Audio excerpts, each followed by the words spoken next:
خوتي المغاربه، السلام عليكم مره اخرى مع فوز في فيديو جديد، في مواضيع جديده. كنشكركم بزاف على الاقتراحات ديالكم اللي توصلت بهم في لي كومونتير، في لي زوديو في واتساب.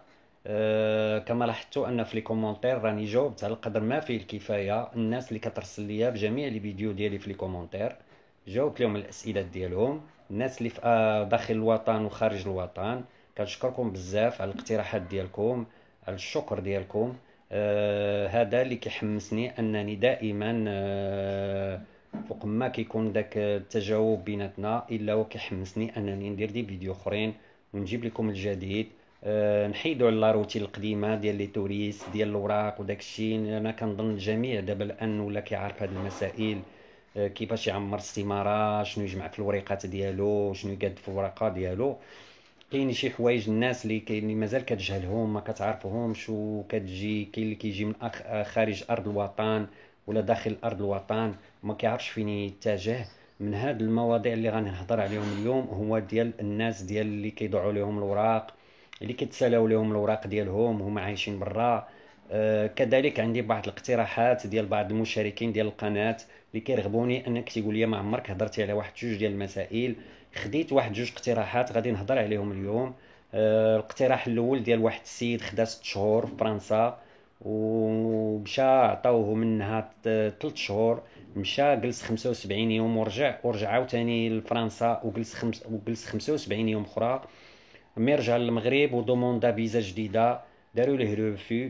عيط ليا قال لي الله يجازيك بخير، ها شنو وقع ليا وها شنو وقع ليا. جاوبته قلت ليه ها السبب ديال علاش عطاوك الروفو، لان حركتي الفيزا ديالك.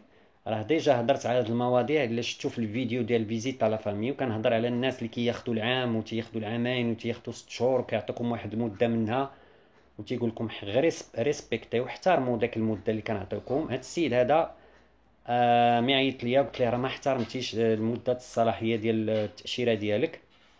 علاش؟ لان ميعطوك 3 شهور. راه ديك 3 شهور هي اللي غتجلس فيها بديك 6 شهور، يعني انت كتحسب حسابك. شوف انت شحال جلستي، واخا تجلس 15 يوم وترجع عاوتاني ترجع تجلس 15 يوم تما. المهم انت كتحسب حسابك حتى كتكمل ديك 90 يوم ديالك. دونك انت مي جلستي ديك 75 يوم ورجعتي عاوتاني رجعتي فرنسا، راه بقات لك 15 يوم الديوانه ما تهضرش معاك، لان باقا الصلاحيه ديال 90 يوم باقا ساريه عندك في الفيزا. دونك انت جلستي 75 اخرى، دونك بحال جلستي ديك اللعبه ديال 150 يوم. بقات لك 30 يوم باش تكمل 180 يوم.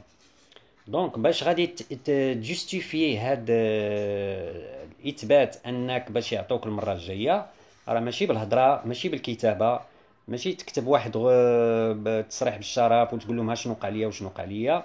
المهم انك غادي تشوف شي واحد في فرنسا ويدي يشوف كيفاش يدير لك شي شهاده طبيه بلا انك وقع لك شي مشكل او كنتي مريض او وقعت شي حادثه الله يستر. واخا انت ما كاينش منها، ولكن هذا هو الحل. دير راسك بلا مريض ويدير لك واحد الشهاده طبيه وجلستي 60 يوم، بالرغم منك انك جلستيها لان كنتي مريض، ويصيفطها ليك من ديك المده باش رجعتي حتى لدابا، ودفعها في الفيزا الجايه باش يعطيوك الفيزا ديالك. وديك الساعه دير معاها شي تصريح وفسر ليهم انهم شنو وقع لك وشنو وقع لك. لعل وعسى يديروا معاك مزيان، وحسن ما تكتب رساله وتقول لهم ها شنو كاين وشنو كاين، لان دفعتي ليهم السبب. بالنسبه لواحد الطالب كيسولني واش حق عنده يدير لا سينيسيس، وهو غير طالب كيقرا وبغى شي واحد في العائله يضمنوه. هاد الطالب هذا محتاج لا هو لا التلميذ لا الليسيان اللي تيقرا في الثانوي محتاجينش الضمان الاجتماعي. هادو يمكن ليهم يديروا لهم والديهم لي غولفي بونكير بيرسونيل ديالهم كوم ارجون دو بوش، ولكن ما محتاجينش الضمان الاجتماعي. هادو محتاجين انهم شي واحد يضمنهم، يمشيو في شي عطله تكون طويله بحال 15 يوم، عطلة الصيف.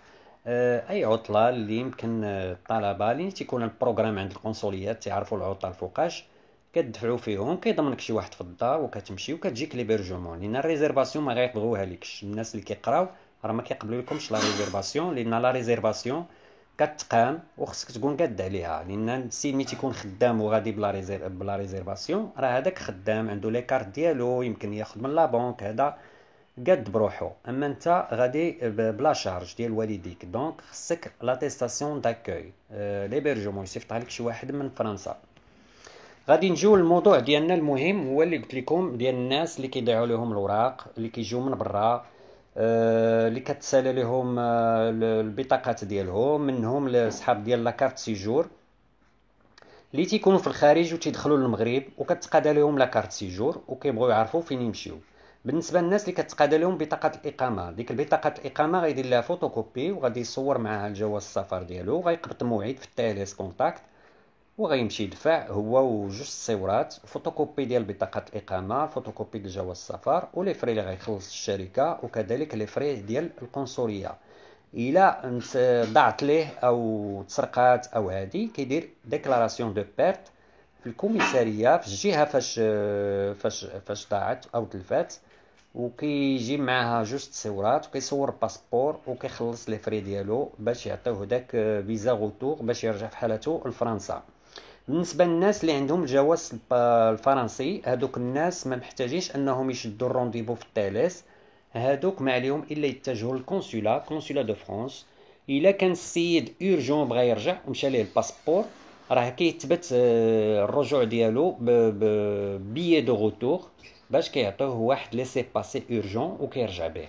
ولا مشى ليه الباسبور وبغى هو محتاج الباسبور، راه كيديروا ليه الباسبور خلال كيتسنى واحد 15 جور كيصايبوا ليه الباسبور. غير داك الباسبور راه كيكون فيه عام وما كيتبرولونجاش، ما كيزيدوش فيه مدة الصلاحية. هذاك كام جواز السفر غير طومبورير، ولكن ملي كيسالي العام راه كيصايب ديك الساعة جواز السفر ديالو في فرنسا اللي كيطبق عليه القانون اللي خصو يكون في داك الباسبور. لهذا شرحت الناس ديال اللي كيمشيو لهم الجوازات وكيمشيو لهم بطاقات الإقامة وكيجيو للمغرب وشنو خصهم يديروا. بالنسبه غنجيو لواحد السيت سالني على كارت دو روتريت. لي كارت دو روتريت فين غادي يديرها؟ لي كارت دو روتريت اسيدي الا كنتي غادي تعيش في المغرب، ما عليك كذلك الا اتجه للقنصليه الفرنسيه، غيعطوك لي بياس شنو تجمع. واخا غادي نقول لك انا بعض الوثائق اللي خصك تجمعها، ولكن غادي تدفع، ما غاديش تشد الرونديفو في التيليس، ولكن غادي تمشي للكونسولا تما غادفع الوراق ديالك.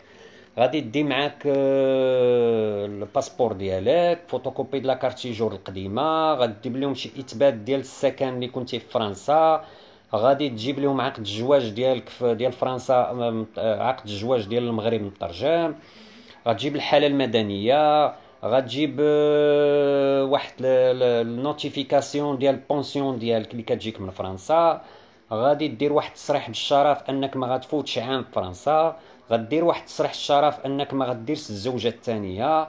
هادو كلهم، هاد الوريقات هادو كديهم الكونسولا وكتحطهم وكتسنى على واحد المده باش كتخرج لك لاكارت دو روتريت باش انك تسلمها وتبقى تمشي حر لفرنسا. لهذا انا درت هاد الوريقات هادو خفاف للناس اللي بغاو يعرفوا شنو كاين بالنسبه لصحاب الاقامه، صحاب كارت دو روتريت. كذلك داك الجوج ديال التساؤلات اللي سولوني. درت هذا الفيديو هذا قصير، ان شاء الله كنوعدكم انني راه غادي نخصص لكم واحد اقتراحات مهمه في الفيديو الجاي ان شاء الله، اللي غادي يكون واحد الفيديو طويل شويه، وغادي نجاوب بزاف ديال الاقتراحات ديال الناس راني موجدهم ومازال خدام فيهم. ان شاء الله يكون خير، وديما مع فوز، ديما مع فيديو جديد، والى اللقاء في الفيديو الجاي. الى عجبكم هذا الفيديو بارطاجيو مع الناس اللي كتعرفوا. الى فيديو الجاي ان شاء الله مع فوز في فيزا انفو تي في، والى اللقاء.